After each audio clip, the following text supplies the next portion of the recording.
Torej, lepo pozdravljeni. Najlepša hvala, da ste prišli.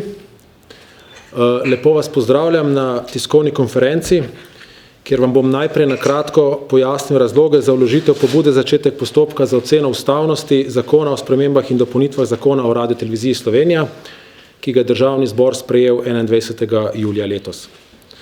Z mano je tudi avtor pobude, profesor dr. Matej Avbelj, ki vam bo predstavil ključne vsebinske poudarke pobude. Po najini predstavitvi boste imeli tudi možnosti postavljati vprašanja. Kot že veste, je bila novela zakona v Uradnem listu objavljena včeraj. Skladno z dokončno določbo novele je zakon stopil v veljavo danes, ko je na podlagi njegovih prehodnih določb prenehal mandat članom programskega in nadzornega sveta, mandat generalnega direktorja Radiotelevizije Slovenija in mandata direktorja televizije in radija. Na podlagi prehodnih določb pa članice in člani programskega nadzornega sveta svoje delo opravljamo do imenovanja novega sveta RTV Slovenija. Ta bo konstituiran, ko bo v Uradnem listu objavljenih vsaj 9 sklepov o imenovanju oziroma izvolitvi novih članic in članov. Do takrat skladno s prehodnimi določbami svoje delo opravljamo s tistimi pooblastili, ki smo jih imeli dan pred uveljavitvijo zakona, torej na včerajšnji dan, prav tako z enakimi pooblastili, kot jih je imel včeraj generalni direktor, opravlja svoje delo do imenovanja uprave, direktora radija in televizije pa svoje delo kot vršilca dolžnosti opravljata do imenovanja novega direktora radija oziroma direktorja televizije.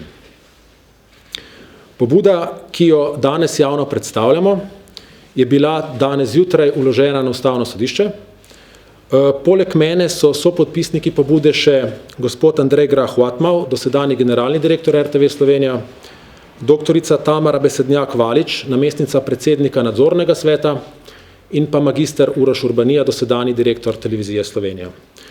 Tukaj na misci vam je na voljo nekaj tiskanih izvodov pobude, ki jo lahko vzamete vsebinskega dela pobude.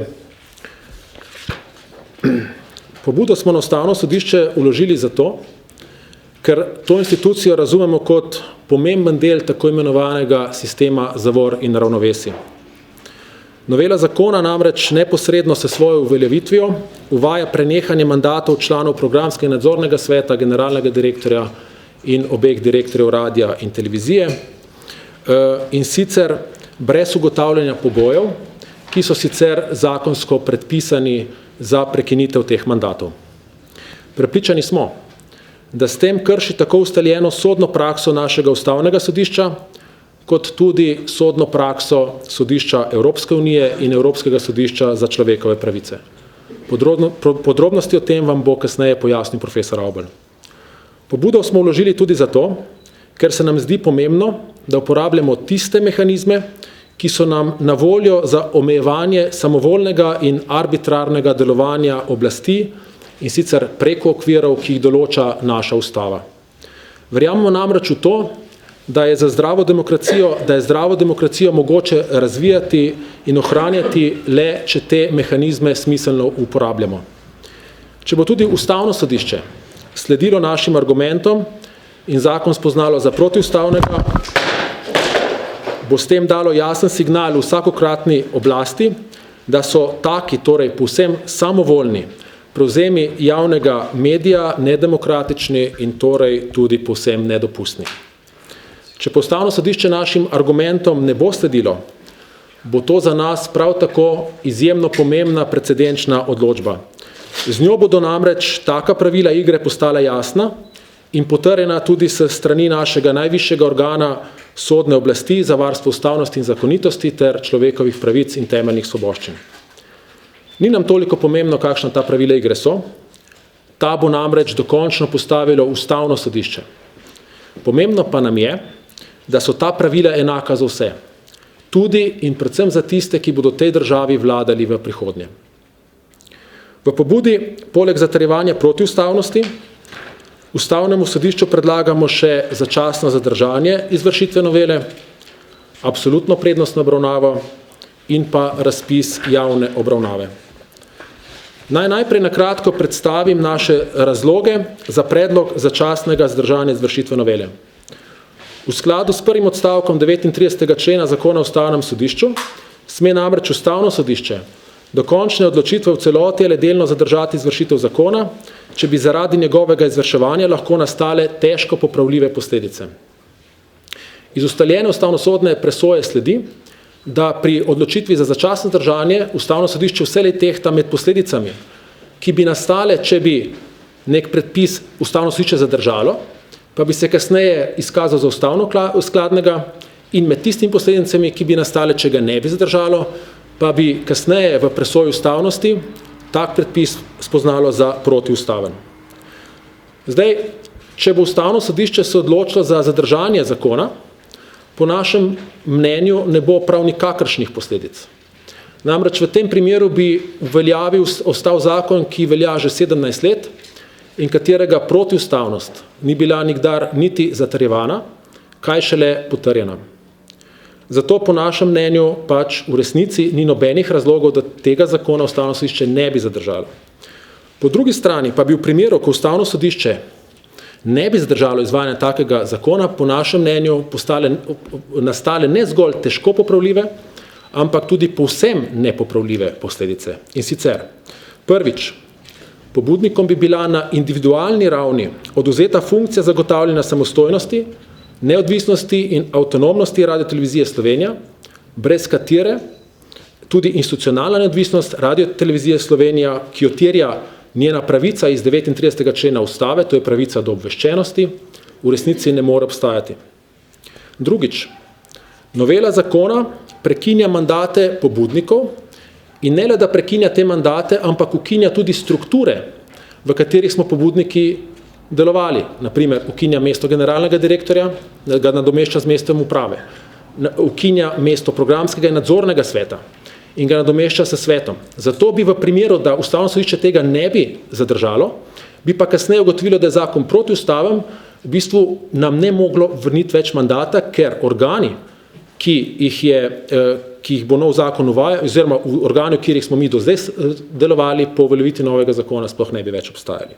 In pa tretjič, kot je že v fazi sprejemanja novele zakona opozorila tudi zakonodajno-pravna služba Državnega zbora, vlada s to novelo ni temeljno uredila imenovanja posameznih članov novega sveta. Zato se lahko zgodi, da bo ob implementaciji zakona prišlo do situacije, ko določeni novi upravičenci za imenovanje, zaradi tega, ker ti postopki niso dovolj dobro opredeljeni, ne bodo mogli imenovati novih članov sveta za daljše časovno obdobje. To bi lahko privedlo tudi do situacije, ko bi RTV Slovenija bil dalj časa brez organov upravljanja nadzora v polni sestavi, kar bi lahko dolgoročno ogrozilo tudi izvajanje javne službe in s tem povzročilo dodatno kršitev 39. člena Ustave. Kot sem že povedal, smo Ustavnemu sodišču predlagali tudi absolutno prednostno obravnavo. Novela namreč pričela veljati danes, dan po objavi v Uradnem listu, to je brez vakacijskega roka, ki ga predpisuje 154. člen Ustave. Poleg tega z imenovanjem novega sveta, kot sem že pojasnil, ki mora biti izveden izjemno hitro, v 60 dneh, to je nekje do 26. februarja prihodnje leto, mandati članom programskega nadzornega sveta irreverzibilno prenehajo.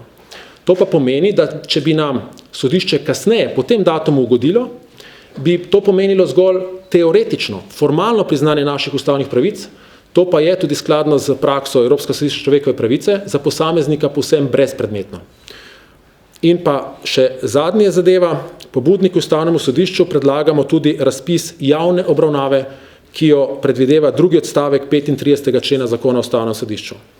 Prepričani smo namreč, da je javna obravnava potrebna iz 3 razlogov, in sicer prvič, da se sanira protiustavna zloraba nujnega zakonodajnega postopka, s katero je vlada preprečila javno razpravo in tudi nadzor nad svojim delovanjem v parlamentu. Drugič, da se ugotovi celokupni sociološki kontekst zadeve, v katerem vlada kot predlagatelj pod krinko depolitizacije Radiotelevizije Slovenija dejansko zasleduje ustavno prepovedan cilj politične čistke trenutne sestave vodenja, upravljanja in nadzora Radiotelevizije Slovenija. In tretjič, da se preko javne obravnave ponovno vzpostavi integriteta RTV Slovenija kot javnega zavoda posebnega kulturnega in nacionalnega pomena, ki opravlja javno službo na področju radijske in televizijske dejavnosti in sicer z namenom zagotavljanja demokratičnih, socialnih in kulturnih potreb državljank in državljanov Republike Slovenije. Sedaj pa vabim avtorja pobude, profesorja dr. Mateja Avblja, da predstavi vsebinske poudarke pobude. Matej, izvolim. Hvala lepa. Hvala lepa, dr. Gregorčič, za povabilo. Hvala lepa, da ste prišli. Dovolite mi, da uvodoma današnjo pobudo za začetek presoje ustavnosti novega zakona o RTV Slovenija postavim v nekoliko širši kontekst, na način, da bo to tudi razumljeno strani državljank in državljanov, ki seveda po večini niso pravniki. Marsikdo si prav gotovo zastavlja vprašanje, zakaj zdaj ves ta direndaj, namreč vlada je dobila podporo na volitvah, ta podpora se je preslikala v državni zbor, vlada je predlagala zakon in zakonodajalec ga je zadostno večino sprejel, potem je bil razpisan še referendum, kjer je ljudstvo tudi temu zakonu prikimalo, čemu sedaj potem takem še vmešavanje Ustavnega sodišča v to zgodbo. Vmešavanje Ustavnega sodišča v to zgodbo je izjemno pomembno, če želimo ohraniti temeljno pravno kakovost Republike Slovenije, namreč Republike Slovenije kot ustavne demokracije. Kaj ustavna demokracija je povedalo samo Ustavno sodišče v številnih svojih odločbah? Reklo je pa takole: čeprav v Republiki Sloveniji oblast izvršujejo državljani posredno prek svojih predstavnikov v državnem zboru ali neposredno na zakonodajnem referendumu, torej tako, kot se je zgodilo tokrat, pa nobeden od teh dveh načinov demokratičnega izvrševanja oblasti ni brez omejitev. V Republiki Sloveniji je namreč vzpostavljena ustavna demokracija, katere bistvo je v tem, da vrednote, ki jih varuje ustava, prevladajo tudi nad demokratično sprejetimi odločitvami večine. Vsaka oblast, tudi ljudska, na referendumu, se lahko izvaja samo v okviru ustave in vsaka oblastna odločitev se mora gibati v okviru ustavno dopustnih možnosti. Torej, to, da je šel zakon s ustrezno večino skozi parlament in to, da je ustrezna večina državljank in državljanov temu zakonu prikimala na referendumu, nič ne pove o ustavnosti tega predpisa. In tudi dejstvo, da je bil pred tem referendum, nič ne vpliva na samo odločanje Ustavnega sodišča, ki bo moralo, tako kot v doslej podobnih primerih, odločiti ne glede na to, kaj je ljudstvo na referendumu povedalo in kaj ni. Sam sem se tu angažiral iz razloga, ker sem zaznal, da se tudi v Sloveniji, podobno kot v nekaterih drugih državah članicah Evropske unije, kjer imamo opravka z ustavnim nazadovanjem, vsi vemo, katere te države so, da se tudi v Sloveniji, tako kot v teh državah, vzpostavlja trend tako imenovanega avtoritarnega legalizma. Pa bom razložil v nadaljevanju, kaj ta avtoritarni legalizem je. Namreč, pred seboj imamo zakon, kjer torej poskus vlade kot predlagatelja in zakonodajalca, v katerem ima ta vlada udobno večino, torej da v javni mediji RTV Slovenija poseže tako, da zakonsko spremembo spremeni njegovo vodstveno, upravljalsko in nadzorstveno strukturo, tako da z ukinitvijo ali preoblikovanjem teh organov po samem zakonu, torej zakonito, prekine mandate posameznikov, ki so te organe sestavljali in da to stori več kot 3 leta, preden so te mandati bi veljavno potekli po obstoječi zakonodaji. Vse to se počne s ciljem tako imenovane depolitizacije RTV Slovenija. In vprašanje, ki se zdaj postavlja, je, ali je takšno ravnanje ustavno dopustno.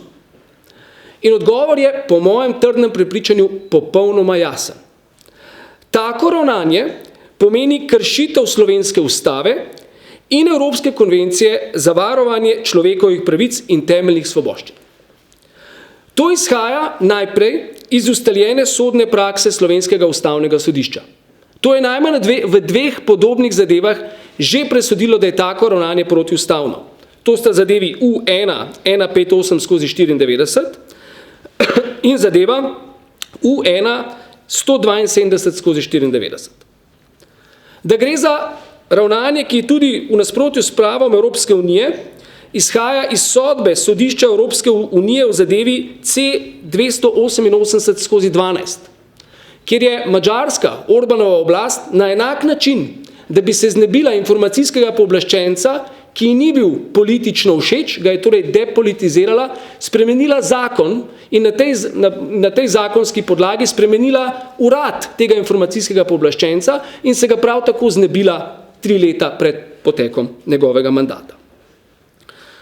Da je tako ravnanje protiustavno, izhaja tudi iz ustaljene sodne prakse Evropskega sodišča za človekove pravice v zadevah spet Baka proti Madžarska in Gržeda proti Poljski. V teh zadevah pa sta madžarska in poljska oblast zakonom obračunala z sodniki ali pa predsednikom Vrhovnega sodišča, ki jim ni bil povšeči. Opozarjam, da gre povsod za zakonit odvzem mandatov, ker se to vrši na podlagi zakona, za zakonit odvzem mandatom osebam, preden jim je ta mandat potekal, ne da bi se na kakršenkoli način uveljavljala individualna odgovornost teh posameznikov. Domala identična zadeva, kot je pa ta, ki bo zdaj pred Slovenskim ustavnim sodiščem, se je pa tudi že odvila pred Poljskim ustavnim sodiščem že leta 2006, ko je prvič prišlo do menjave na oblasti na Poljskem, in tedanja oblast je prav tako z zakonom obglavila tako imenovani svet za predvajanje in Poljsko ustavno sodišče je ugotovilo, da tudi tako zakonito obglavljanje sveta za predvajanje, ki je podoben našemu programskemu svetu, prav tako pomeni neposreden poseg v poljsko ustavo, v smislu zagotavljanja svobode izražanja, v smislu zagotavljanja samostojnosti in neodvisnosti medijev na Poljskem.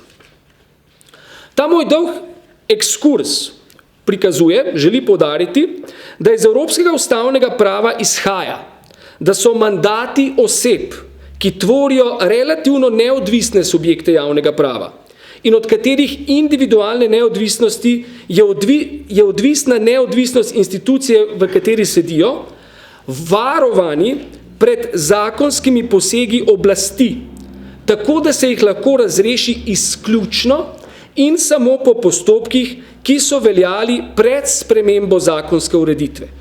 Torej po postopkih, ki uveljavljajo individualno odgovornost in v okviru katerih jim mora biti zagotovljeno sodno varstvo. Nič od tega v tem zakonu, v novem zakonu RTV, nihče od pobudnikov nima, ker jim je mandat prenehal zakonom samim. Ex lege so ostali tudi brez elementarne pravice do sodnega varstva. Torej, to, da bi lahko vsakokratna parlamentarna večina v relativno neodvisne pravne subjekte posegla preprosto zakonom in si vanje nastavila zakonito svoje ljudi, vodi v odvisnost teh pravnih subjektov do vsakokratne oblasti. Taka država, v kateri bi bilo tako ravnanje dopustno, ni pravna država, temveč je država, v kateri oblast, ki ima večino, vlada s pravom. Zakon v takšni državi, kjer se vlada s pravom, ni več garancija zakonitega delovanja, temveč se, kot poudarja prej omenjena teorija, sprevrže v svoje nasprotje, v avtoritarni legalizem.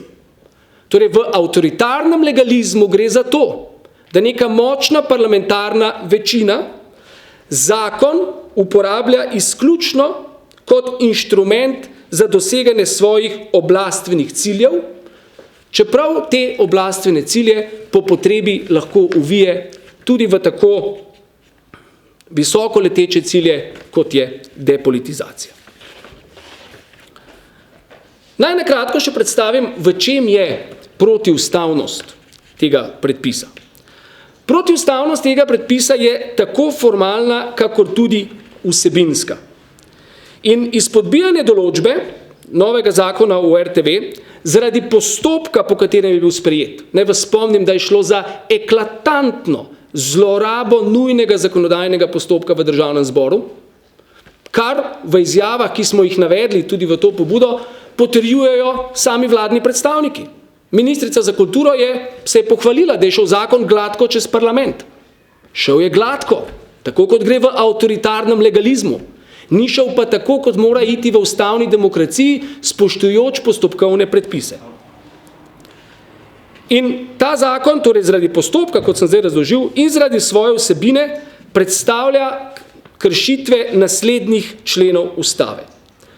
Prvič, protiustaven poseg v pravico do svobode izražanja iz 39. člena ustave, protiustaven poseg v pravico do sodnega varstva iz 23. člena ustave ter prvega odstavka 6. člena EKČP, protiustaven poseg v pravico do zasebnega življenja iz 8. člena EKČP, protiustaven poseg v pravico do sodelovanja pri upravljanju javnih zadev iz 44. člena ustave, protiustaven poseg v pravico do svobode dela iz 3. odstavka 49. člena ustave, protiustaven poseg v pravico do domneve nedolžnosti iz 27. člena ustave, kršitev načela demokratičnosti iz 1. člena ustave, kršitev načel pravne države iz 2. člena ustave, še posebej načela varstva zaupanja v pravo ter načela določnosti predpisov.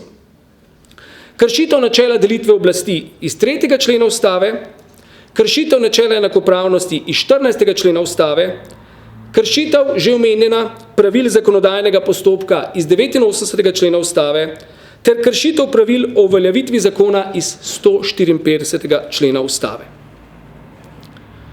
Pomembno pa razumeti še nekaj, da zakon kot tak ni protiustaven samo v razmerju do konkretnih pobudnikov. Protiustaven je sam na sebi. Zakaj? Ker na sistemski ravni vodi v odvisnost članov novega sveta RTV, kajti te lahko večina članov kadarkoli zamenja, kadarkoli jim lahko večina članov zamrzne njihovo pravico do glasovanja in pozove upravičence za njihovo imenovanje, da imenuje nove člane. To pomeni, da mandat člana v novem svetu RTV nikakor ne bo samostojen, neodvisen, ker bo ves čas odvisen od tistih, ki bodo imeli večino v tem svetu in od onih, ki imajo pravico jih predlagati v ta svet. Na sistemski ravni je politika tako v zakon ugradila možnost, da se skozi široka vrata, res da ne skozi parlament, ker ta je preveč političen, ker je preveč demokratičen, temveč skozi zadnja široko odprta vrata prek interesnih skupin v svet imenuje tiste člane, ki bodo odločali tako, kot bo pričakovala vsakokratna večina v tem svetu, kot bodo pričakovali vsakokratni samoupravni interesi. Pravzaprav novi svet RTV je oblikovan in zasnovan, da bo deloval kot skupščina v nekdanjem delegatskem sistemu. In takšen svet, sam na sebi, neodvisno od pobudnikov, ki so to pobudo vložili, izpodbijajo pa je lahko tudi v tem delu, ker Ustavno sodišče v pobudi presoja zakon kot tak, ne zgolj poseg v njihove pravice, pomeni torej sistemsko kršitev 39. člena ustave v razmerju do RTV kot take. Če sklenem, sledeč dosedanji praksi Ustavnega sodišča ne bi smelo biti nobenega dvoma v naslednjem. Prvič, pobudniki povsem jasno izkazujejo pravni interes. Še več, pobuda je zanje edino pravno sredstvo. Če bi se zgodilo, da bi Ustavno sodišče njihovo pobudo zavrglo, jim je neposredno odprta pot na Evropsko sodišče za človekove pravice v Štrasburgu. Drugič, Ustavno sodišče, sledeč svoji ustaljeni sodni praksi, zlasti tisti sodni praksi, ki jo je hvalevredno razvijalo, ko se je zelo hitro odzivalo na COVID ukrepe v preteklem letu, sem prepričan, da bo nemudoma reagiralo in zadržalo izvajanje tega zakona. In tretjič, Ustavno sodišče, sledeč svoji sodni praksi, kakor tudi standardom postavljenih v Evropskem ustavnem pravu, sem prepričan, da bo zakon v celoti tudi razveljavilo. Če pa ne bo ravnalo tako, četrtič, bo zadeva, kot že rečeno, predložena Evropskemu sodišču za človekove pravice, kjer bo, če bo ono sledilo prej predstavljeni sodni praksi, odgovor tudi že vnaprej znan. Slovenija bo obsojena zaradi kršitve najmanj prvega odstavka 6. člena EKČP in 8. člena EKČP. Hvala lepa za vašo pozornost.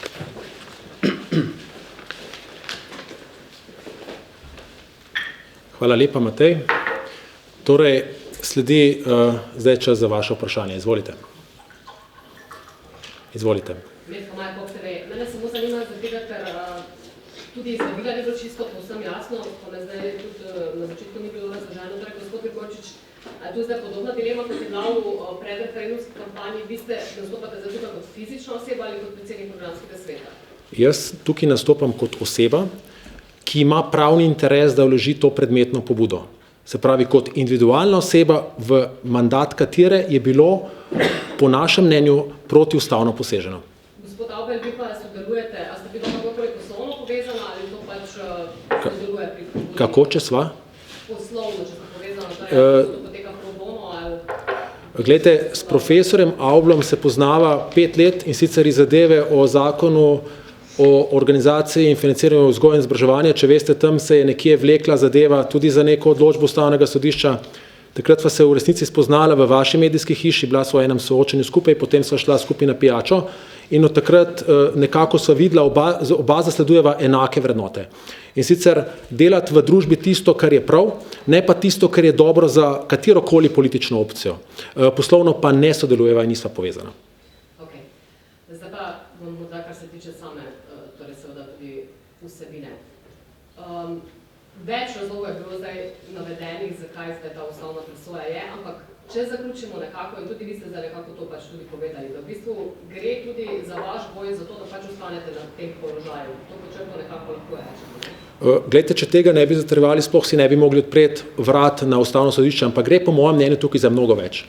Tukaj gre za to, da želimo dobiti tudi ob tem, da seveda branimo mandat, ker to je nujno, da se nam odprejo sploh vrata ustavnega sodišča, tudi zato, da postavimo neka jasna pravila. Ali smo, kot je profesor Avbelj rekel, pravna država ali država, kjer se vlada s pravom. Ne vem, če smo slišali že prav konkretno, pa zdaj se opravičujem, mogoče nisem vsega spremljala, ampak čisto konkretno pa vaš odziv, kar se tiče pač same odločitve na referendumu. Zdaj, vendar je od vseh 3 zakonov ta novela dobila najvišjo podporo. Kako ste vi razumeli to sporočilo, gospod Gregorčič? To sporočilo sem razumel, kot je bilo mogoče ga razumeti, da je demokratična večina državljank in državljanov za volilno pravico odločila, da je ta zakon za njih ok. Vendar, če ste pozorno poslušali nastop profesorja Avbla, vam je jasno povedal, da smo ustavna demokracija, ne pa večinska demokracija. V večinski demokraciji lahko namreč večina sklene karkoli. V ustavni demokraciji pa se lahko večina, bodi si parlamentarna v državnem zboru, bodi si ljudska na referendumu, giblje zgolj znotraj tistih okvirov, ki jih predstavlja ustava. Se pravi, tudi večinska volja je omejena z ustavnimi vrednotami in čez to pač ni mogoče iti. Ja, ampak sprašujem to zato, ker me zanima... Če smem sam še nekaj dodati.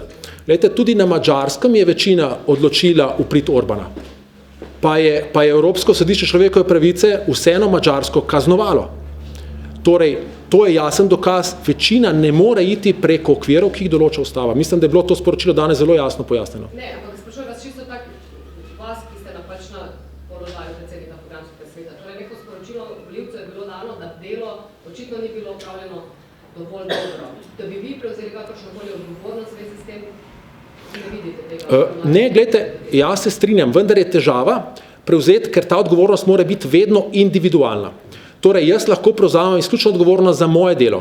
Jaz iz tega zakona ne znam razbrati, kaj konkretno sem jaz narobe naredil. Jaz tu vam tudi ne moram odgovoriti na vaše vprašanje. In natanko to je, kar je rekel profesor Avbelj prej. Te zadeve bi mogli iti po ustaljenih postopkih, kjer bi bili posamezni člani, bodi si uprave bodi si nadzornih organov procesirani, kjer bi jim bile najprej obrazložene obtožbe, kaj so storili konkretno vsak posameznik narobe, potem bi moralo dati na voljo biti pravna sredstva, tudi pravica do izjave in na koncu bi o tem moralo skladno z našo ustavo in tudi z Evropsko konvencijo o človekovih pravicah odločati zakonito in neodvisno sodišče. In to se tukaj ni zgodilo. Tukaj je preprosto vlada rekla, vi ste slabi, pač slabi, na to se ne morete braniti, zato vas zakonom ukinjamo. Ne, da se ne govorimo zdaj samo o vladi, tudi o volivcih, ne, o tem delu, pa mogoče to kot rečeno, zdaj bo to odločalo sodišče, ne, ampak vas sprašujem pač osebno, če se vam zdi, da pač situacija, v kateri, v tej neki širši sliki, da ne moram toliko pač o teh pravnih stališčih, ampak v tej širši sliki v smislu torej, da je pač nekako so ljudje presodili, da program, ki ga dela javni servis, pač v tem trenutku ni dovolj dober, tudi pod vašim vodstvom in pod vodstvom pač so podpisani torej pod to pobudo. Glede, sem se vedno trudil, da bi bil ta program vedno boljši. Trudil sem se tudi vzpostavljati dialog tam, kjer sem videl, da manjka. Torej, zdaj ne vem, če hoče, da odgovorim za svojo odgovornost, vas prosim za bolj konkretne očitke. Jaz mislim, da sem se vedno trudil v dobro te hiše. In to počnem še vedno. To je pač edini odgovor, ki ga lahko dam na tako pavšalne obsodbe. Se vidite, vem, ampak na pavšalno razsodbo, da je referendumski izid znan, ni mogoče odgovoriti z nekimi konkretnimi razlogi, zakaj nekaj je bilo okej ali ni bilo okej, ker sploh ni konkretne obtožbe, sploh ni konkretnega primera, kaj točno je narobe. Jaz pa se strinjam z vami in s to oceno, da je stanje v hiši slabo. To se strinjam. Vendar je vedno, jaz sem tudi prepričan, tudi če Ustavno sodišče tega ne bo zadržalo in da bo nov zakon se uveljavil zgolj zaradi novega zakona, razmere v hiši ne bodo boljše. In ravno to je morda priložnost, da se usedemo in se pogovorimo, kaj bi bilo treba konkretno narediti, da bo ta hiša bolje delovala. In jaz mislim, da se ta hiša zasluži tega, da se vprašamo, kaj in kako narediti, da bo bolje. Recimo, če gremo konkretno, pa ne govorim zdaj to še mogoče o konkretno obtožbah, recimo pač vaša ena od glavnih nalog pa je sprejetje programsko-produkcijskega načrta. Kje smo zdaj v tem trenutku? V tem trenutku trenutno poteka dopisna seja, ki se bo iztekla, glasovanje se bo izteklo danes ob polnoči. Ne vem, kakšen rezultat, vendar intuicija mi pravi, da RTV Slovenija v novo leto ne bo šla brez programsko-produkcijskega načrta. Jaz sem obljubil, da bom naredil vse, kar je v moji moči, formalno in neformalno, formalno kot predsednik programskega sveta s tem, da sklicujem seje in jih vodim, neformalno pa s tem, da opravljam pogovore in zbližujem stališča, to sem tudi storil in intuicija mi pravi, da se trud vedno obrestuje.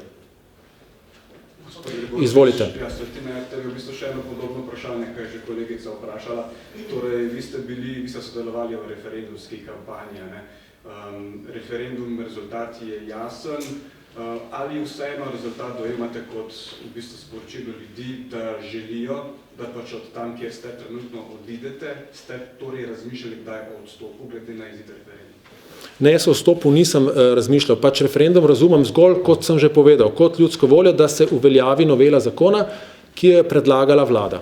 Vendar še enkrat, in tudi še vedno, ni jasno, ali je ta novela protiustavna ali ni protiustavna. To bo odločilo Ustavno sodišče. Jaz mislim, da naše Ustavno sodišče ima dovolj integritete, da mu lahko zaupamo. In kolikor bo odločilo, da je ta zadeva ustavno skladna, bom z veseljem to odločitev sprejel. Kolikor pa odločilo, da je protiustavna, pa mislim, da bo to tudi izjemno pomembna odločba, ki bo dala jasen signal vsakokratni oblasti, da na tak način pač ne gre posegati v mandate, da se tudi na tak način ne da reševati nekih se pravi slabih razmer nekih inštitucij, ampak je zato potrebno vzeti druga sredstva, ki so morda bolj učinkovita, bolj primerna in tudi ustavno sklada, kot sem že rekel prej, individualno obravnavo odgovornosti vsakega posameznika. Ja, izvolite. Tamle, ja. Rekli ste, da boste, če bi Ustavno sodišče odločilo, da je to ustavno skladno, da boste to odločitev sprejeli, predtem je gospod Avbel govoril, da boste šli na ESČP. Ja, tukaj lahko pojasnim. Vse to v bistvu je sprejem te odločitve. Če bom pojasnil, najprej ne povem, da če se bo to zgodilo, da bo ustavno skladno, se verjetno to ne bo zgodilo to leto, ampak čez 3-4 leta, ko v bistvu to ne bo imelo nobenih političnih posledic, ker te vlade ne bo več. Zato, ker pač bo mandat potekel leta 2026. Ne? Potem, če se gre na Evropsko sodišče človekove pravice, to v bistvu ni oportuna opcija. Da pojasnim zakaj. Zato, ker se lahko Evropsko sodišče odloča v povprečju tam nekje 7 let, se pravi, čez 10 let lahko pričakujemo to odločbo, ko bo na oblasti zagotovo neka povsem tretja opcija politična, kot se pri nas spravi 10 let je v naši politiki izjemno dolga doba, končno smo država šele 30 let. In oportuno bi bilo ne iti na Evropsko sodišče človekove pravice, ker morda čez 10 let bo opcija, ki je morda mojemu svetovnemu nazoru bližja in bi ravno takrat želela zamenjati po tem muštru organe takratne RTV. Vendar bomo kljub temu šli na Evropsko sodišče, ker želimo eno zadevo, da se v tej državi pač uveljavljajo pravni standardi, ki veljajo v evropskem pravnem redu. In to je tudi v bistvu moj namen, mojega družbenega delovanja v javnem prostoru zadnjih 10 let. In zato se zauzemam. Se pravi, ta zakon je ena stvar, je tukaj RTV, ampak dajte me razumeti, v mojih očeh ima ta zakon bistveno širše posledice. Ta zakon je lahko jasno sporočilo, če uveljavlja in če ga noben ne bo oporekal. In če bo Ustavno sodišče ga potrdilo za ustavno skladnega, bo s tem dalo jasno sporočilo trenutni in vsakršni naslednji oblasti, da je to, kar se dogajalo med covidom, ok. Da je to, kar se trenutno dogaja v policiji, ko se tudi izvaja politična čistka, tudi ok. Da se potem morda bo ta oblast ali katera druga kasneje prišla na idejo, da je potrebna politična čistka na tožilstvu, da je potrebna politična čistka na sodiščih. A si tega res želimo? Sam si tega ne želim, zato sem se tudi povezal s profesorjem Avbljem, ki imava tukaj podobne poglede in sem ga prosil, da se angažira in nam pomaga tej državi postaviti neke pravne standarde. Želim si, da smo mi normalna demokracija. Zame normalna demokracija pomeni državo, v kateri vi kot novinarka opravljate svoje novinarsko delo, jaz kot raziskovalec raziskujem, nek umetnik ustvarja in v resnici niti ne ve, kdo mu vlada. Zakaj ne ve? Zato, ker se ne ukvarja vsakodnevno politiko, ker mu to ni potrebno, ker vsakodnevna politika preprosto služi svojim državljanom s tem, da zagotavlja pogoje, da delajo tisto, v čemer so najboljši. Ja, izvolite. Kako merilo kakovosti televizije je gledanost? A se vi na to, kaj je to za vas argument? Ustavno sodišče bo imelo ta argument. Potem argument je naslednji. Sprejete zakona v parlamentu, sprejete referenduma. Kaj pa je vaš argument? Pravna možnost in ustavno-pravne procedure. To je edini argument, ki ga ima. To je resnici. Ko se sklicujemo na javnost najbolj zanima gledanost. In določene oddaje. Bom rekel, tako je Studio City, ki je doživelo svetovno znano red, pri vas je zaničevanje. In ravno vaša opcija to zaničuje. Zdaj ne vem. Zdaj, a je to argument za ustavno sodišče? Jaz posebno mislim, da ne. Vi boste se pripričali, kako to dejansko izpeljamo. Zdaj najprej glede Studio City, jaz ga nič ne zaničujem. In ne vem, jaz ga osebno ne zaničujem, jaz ga pogrešam. To je prva stvar. Kar se tiče ustavnega sodišča, pač ustavno sodišče lahko presoja izključno zakone, ali so skladni z ustavo ali niso. Drugega ustavno sodišče tudi ne sme početi, tako da gledanost nima nič s tem. Še kdo želi kakšno vprašanje? Izvolite, gospod Svetina. Potem vprašanje za gospoda Avblja. V kako dolgoletnem času zdaj vi pričakujete odločitev ustavnega sodišča, nekega časovnega okvirja ni, vmes se zakon lahko izvaja? Glede na to, da je po novem zakonu treba zelo hitro izpeljati nove postopke imenovanj, če bo ustavno sodišče ostalo zvesto temu, da v Sloveniji človekove pravice so varovane dejansko in ne samo na papirju, torej ne samo teoretično, potem bo moralo ustavno sodišče odločiti o začasnem zadržanju tega zakona vsaj v roku do konca meseca februarja. Ker takrat začne teči tisti rok 60 dni, ki ga je omenil kolega Gregorčič. V nasprotnem primeru bo namreč ta pobuda, njen namen bil popolnoma izvotljen in ustavno sodišče si ne more privoščiti, da bi izvotlilo pomen pravnega sredstva svojim lastnim odlašanjem. In kot sem že dejal, to ustavno sodišče je zares preobremenjeno, vendar ima nek ustaljen način dela, da ko gre za zadeve, pri katerih se predlaga absolutna prednostna obravnava, da dejansko hitro, pravzaprav zelo hitro odloči vsaj z vidika začasnega zadržanja.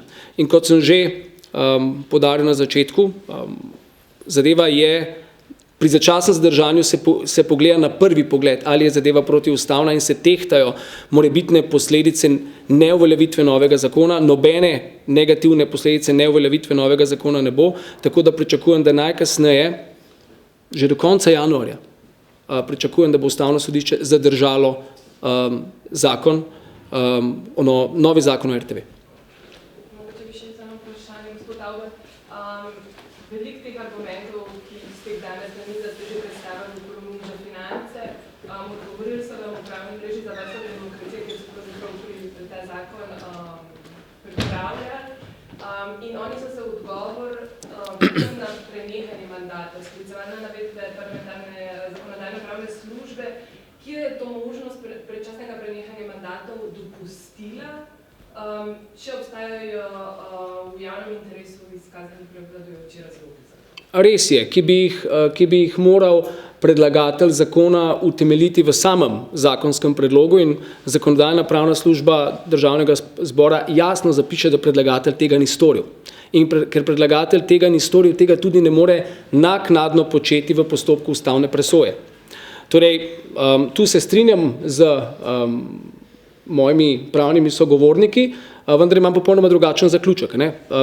Ravno to mnenje zakonodajno-pravne službe kaže na to, da je zakon protiustaven. Kar se pa tiče samih mandatov, pa še en korak dlje, ravno zaradi razvoja dogodkov, kot smo bili priča v prej omenjenih državah, na Poljskem in Madžarskem, je Evropsko sodišče za človekove pravice v sodbah, ki sem jih citiral, in Sodišče Evropske unije v sodbi, ki sem jo citiral, eksplicitno zaščitilo mandate pred takšnimi ex lege posegi vanje. In je izrecno zapisalo, da mandat oseb, ki delujejo v institucijah, ki morajo biti relativno neodvisne, torej neodvisne na način, da vanje ne sme posegati vsakokratna politika, da tak mandat, tudi če uveljavljena nova zakonodaja, se mora končati po pravilih, torej po zakonodaji, ki je veljala v času imenovanja teh posameznikov. Verjetno vse tukaj treba upoštevati tudi namen oziroma nek duh, zakaj se izvaja. Absolutno. Namen je, kot vemo, depolitizacija. Namenoma danes v tej naši razpravi se nisem spustil v razpravo o sami depolitizaciji, vendar, če ste me zdaj že pozvali, to tudi podrobno potem razložimo v sami pobudi, da bo pa laična javnost razumela, je pa verjetno zelo nenavadno in nekoliko krši pravilo zdravorazumskega razmišljanja, da bi lahko verjeli katerikoli vladajoči politiki, da želi na političen način karkoli ali kogarkoli depolitizirati. Gospod Gregorčič, še eno vprašanje za vas. Na mizi je še vedno pobuda za razrešitev generalnega direktorja. Kaj se bo zgodilo s tem in glede na to, da je eden od sopodpisnikov, kdaj lahko pričakujemo, da se generalni direktor vrača v službo? Glede vrnitve generalnega direktorja v službo nisem obveščen. Zdaj generalnega direktorja ni več. Od danes naprej imamo vršilca dolžnosti generalnega direktorja. To je pač prehodna določba zakona, ki je danes stopil v veljavo. No, ampak hkrati tudi ima pa programski svetnik, ki pa imate hkrati še vedno vsa pooblastila. Torej možno tudi se strinjam.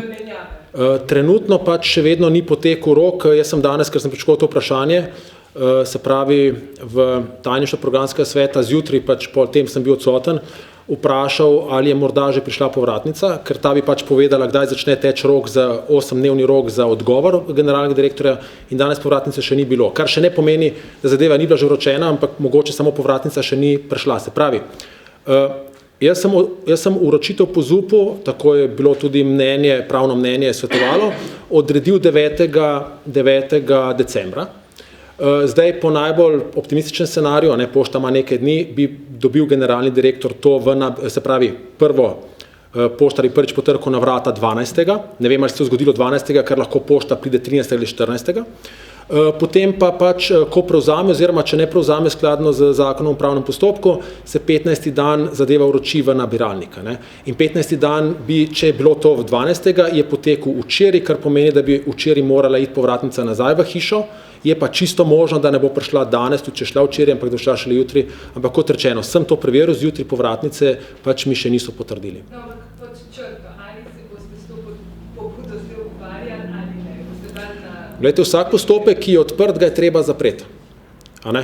Pač ga treba zapreti pomeni speljati do nekega zaključka. Ampak ali bo ta zaključek glasovanje ali ugotovitev, da on več nima polnega mandata? Glede tega se še nisem poglabljal, ampak zagotovo se ga ne da razrešiti iz mesta generalnega direktorja, ker ni več generalni direktor. To je pač zdravorazumsko, bi tako rekel, ne bi pa rad tega prejudiciral, tudi zaradi tega, ker bi želel tukaj ostati tudi videz nepristranskosti ohraniti, dokler postopek ne bo stekel. Sem tudi še vedno en izmed tistih, ki imajo pravico glasovanja in sem se sam odločil, tudi se ne bi predeljeval do argumentov. Odločil sem se, da sem do njih opredelil takrat, ko dobim tudi odgovor generalnega direktorja, da mu lahko tehtal med argumenti pobudnikov in odgovor generalnega direktorja in se na podlagi tega tehtanja odločil pri posamezni točki, ali gre za kršitev ali ne gre za kršitev. Še kakšno vprašanje? Torej, če ni več vprašanj, se vsem resnično lepo zahvaljujem za udeležbo. Tukaj imate vsebinski del pobude, če koga zanima, si ga lahko prosto vzamete in pa vsem želim lep dan, vesele praznike in vse dobro v novem letu. Nasvidenje in srečno.